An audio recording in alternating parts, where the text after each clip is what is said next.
idol, po pwede po bang labasan si Etits kahit hindi po pinapatayo ang talong? Alam niyo po ba, marami pong sinasabi ang pag-aaral bakit po nilalabasan itong si Etits kahit hindi naman po tumatayo. Meron po tayong tinatawag na nitric oxide. Ang nitric oxide po, ito po ay klase ng gas sa buong ating katawan. Ito po ay bilang messenger sa ating katawan, sa ating utak, na nagdidikta na kailangan po ay dumaloy ng maayos ang ating dugo.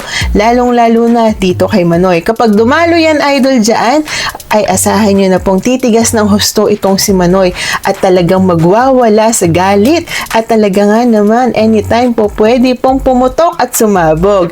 Kaya lang, idol, may mga instances po, idol, na hindi po kailangang tumayo itong si Etits para po ito ay labasan. Marami po ba sa inyong mga kababaihan ang nagtataka, nagagalit at naiinis bakit po nilalabasan itong kalalakihan ng hindi nyo po alam?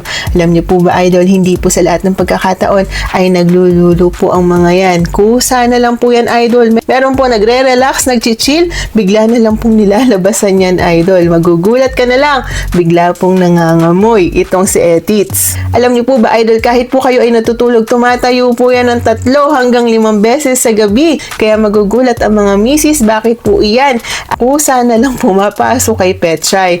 Kaya lang, idol, hindi po sa lahat ng pagkakataon ay kailangan tumayo itong si Etits dahil maaari pa rin po yung labasan kahit po yan ay natutulog. Meron din naman po, idol, mga umiinom po ng mga gamutan katulad na lang po ng mga gamot sa diabetes, gamot po sa puso. Yan po talaga ay maaaring hindi po magpatayo dito kay Manoy at talagang mahirapan po kayong magpatayo pero kayo po ay lalabasan pa rin, idol.